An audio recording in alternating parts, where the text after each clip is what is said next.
Hello Effectors, so in this video bersama aku Hanum, di sini kita bakal mengupas tuntas tentang chapter 1, yaitu tentang present simple tense. Nah, buat teman-teman yang belum baca chapter 1, ayo baca dulu baca-baca dulu, dibuka-buka lagi modul yang chapter 1.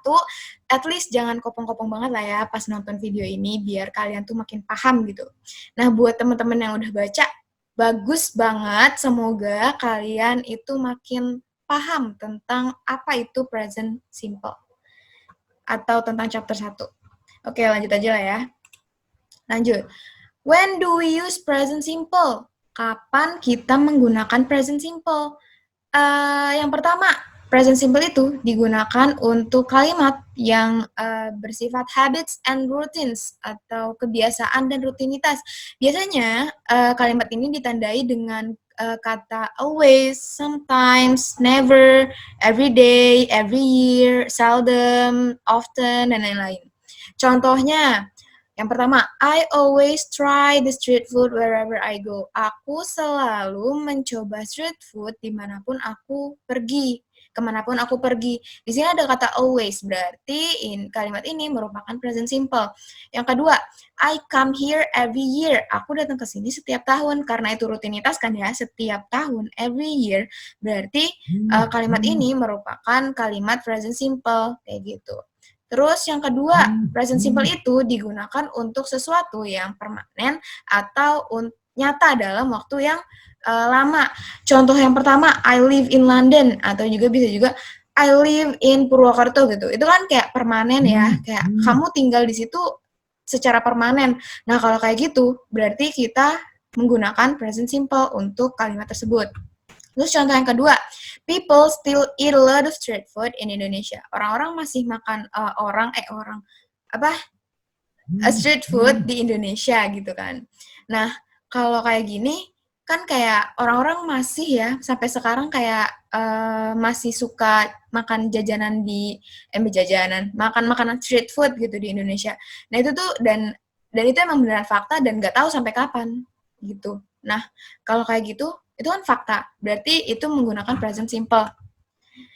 Terus yang ketiga, present simple itu digunakan untuk verbs that describe states, kata kerja yang mendeskripsikan state, state gitu kan. Nah, terus state verbs itu apa? State verbs itu biasanya mengungkapkan tentang states, terus feelings, perasaan, atau juga opinions, atau opini atau pendapat. Gini, gampangnya state verb itu kata kerja yang physically kita nggak bisa lihat.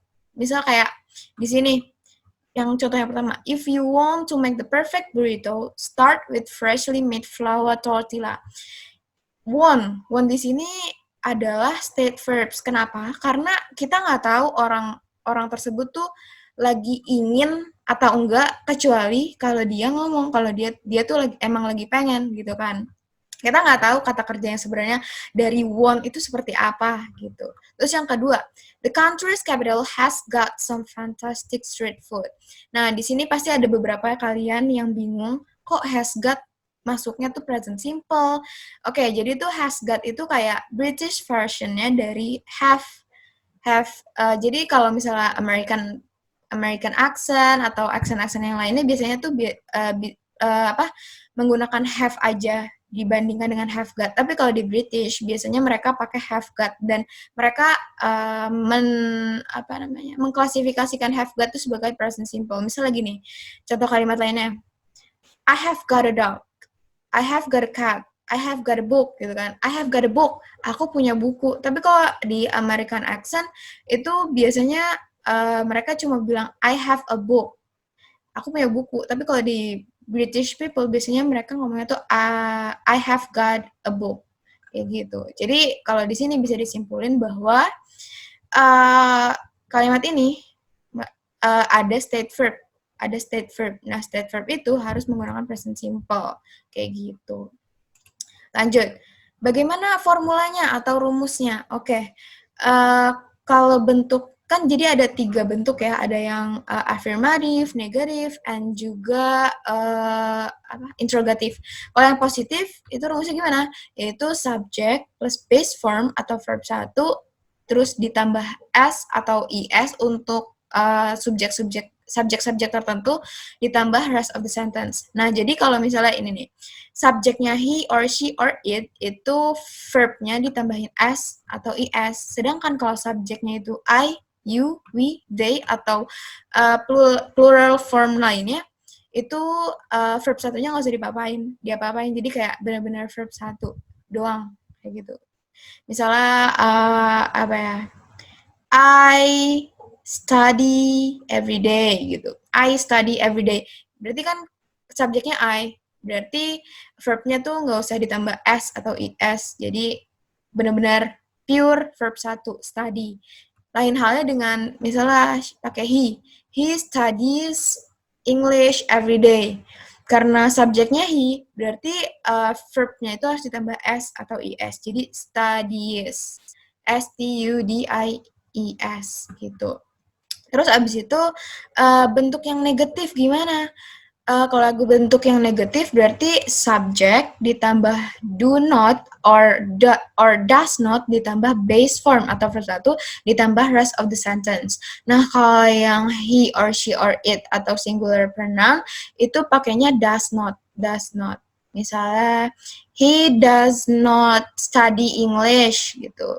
He doesn't study English. Kalau misalnya subjeknya we, berarti we don't or we do not study English every day. Kayak gitu. Kalau base formnya mau he, mau she, mau I, mau you tetap base form, tetap verb satu. Tapi bedanya tuh di sini. Do not sama does not-nya gitu. Terus yang interrogatif misalnya di sini ini yang ditanda kurung maksudnya optional. Jadi question word. QW itu question word kayak what, where, when, who, dan lain-lain. Terus ditambah do or does, ditambah subject, ditambah base form atau verb satu, ditambah rest of the sentence. Misalnya gini, kalau aturan buat do or does-nya sama kayak di sini, kayak he or she or it pakai does, you, we, they atau plural form itu pakainya do.